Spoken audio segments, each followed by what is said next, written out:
I had a wee bit of an anxiety attack yesterday because of me video. You see, I refrain from talking about my mental health, just in general, in real life. I didn't open up. I do not want people to say how weak and pathetic and broken I truly am.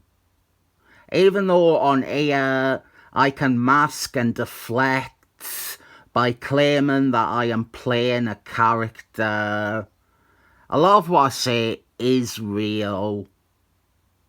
So because I needed to ease up, I needed to focus on something pleasant, I thought the best topic would be death.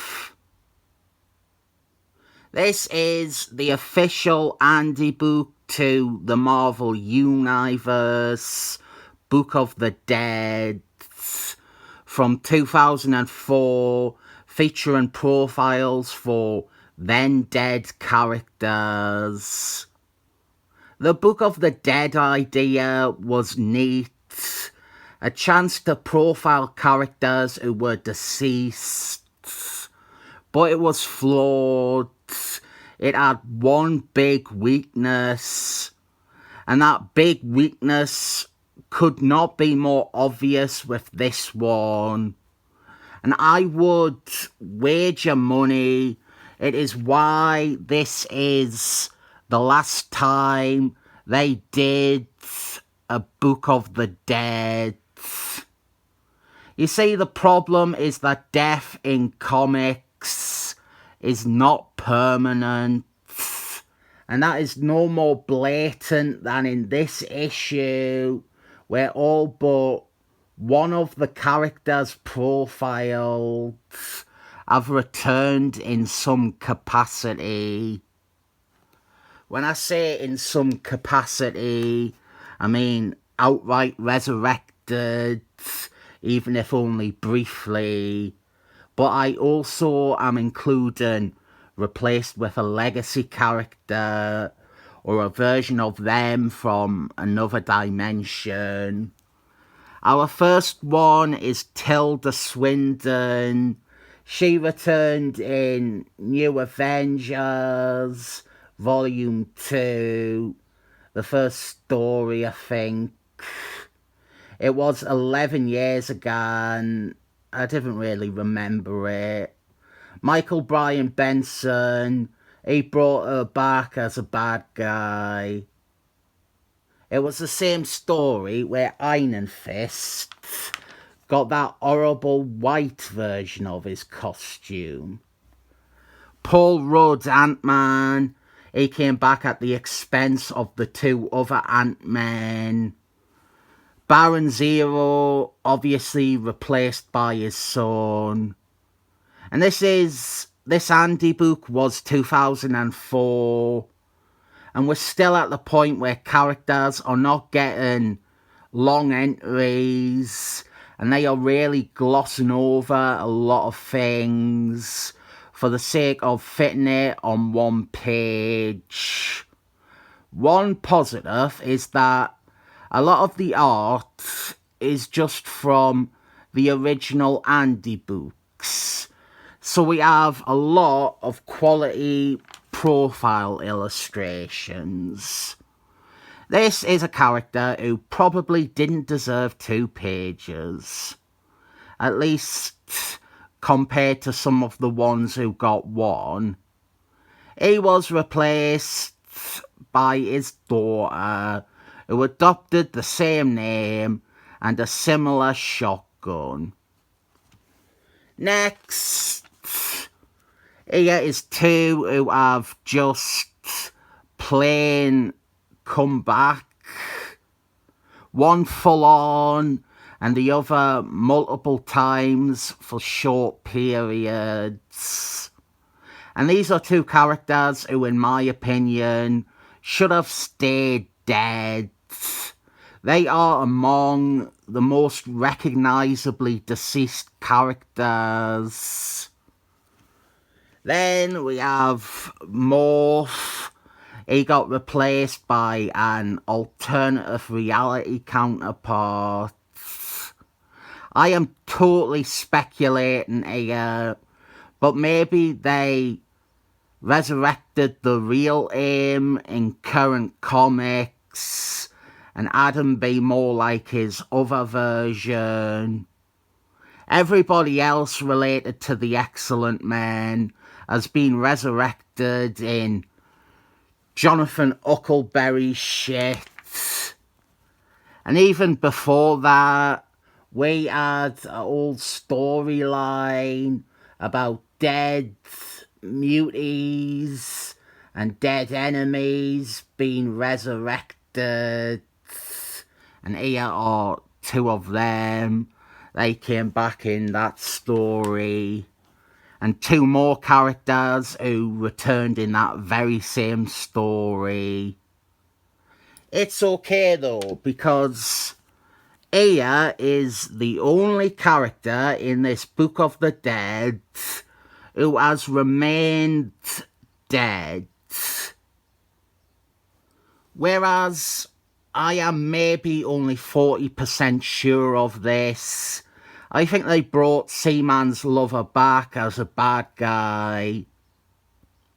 But I might be confusing her with his mom. Often do I confuse lovers and mams. Oh, actually, sorry. There are two characters who have never returned.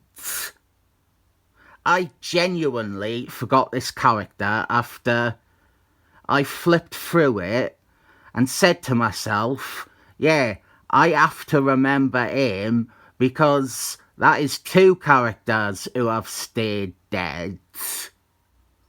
This guy, whose name I can never remember for some reason, he has came back and died and came back again so many times since this Andy book alone. Hey, remember when Michael Bryan Benson had Hawkeye die a really shit death? And then because fans kept criticising him for killing the character, Benson brought Hawkeye back and then made him into a ninja and a murderer to piss them off. After him, we have two more that have been brought back as plant-based substitutes in Jonathan Huckleberry's crap. And just because I didn't look at Unterman on the last page, it doesn't mean that he wasn't brought back either. He was. Magic Girl and Michael Chip, they both got resurrected.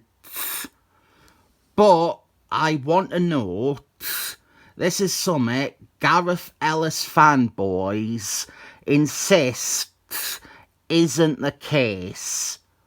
Punisher Max is canon.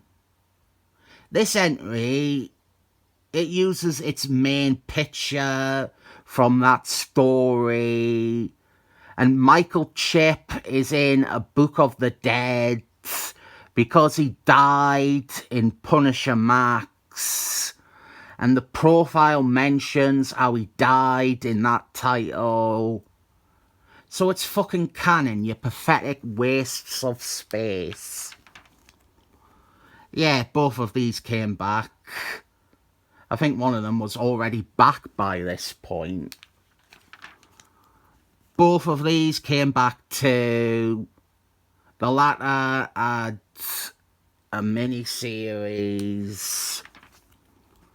And then Harry Osborne obviously did. But even Uncle Ben, he was briefly brought back through the means of an alternative reality version of him. Very lame story.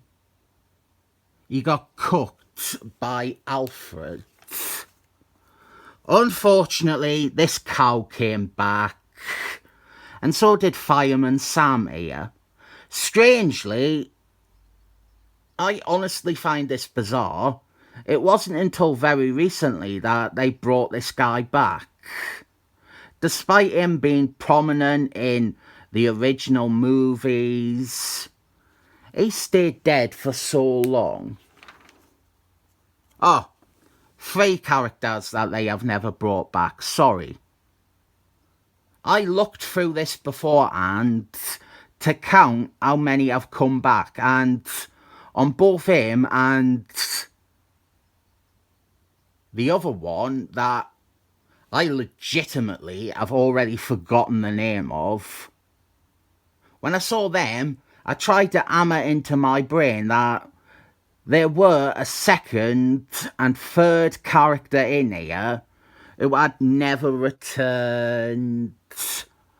But it obviously didn't work out. Best thing is this profile, which acknowledges not only how Emma Stone is dead, but how she is definitely not Peter Parker's true love, because she consensually fucked Norman Osborn and had children with him.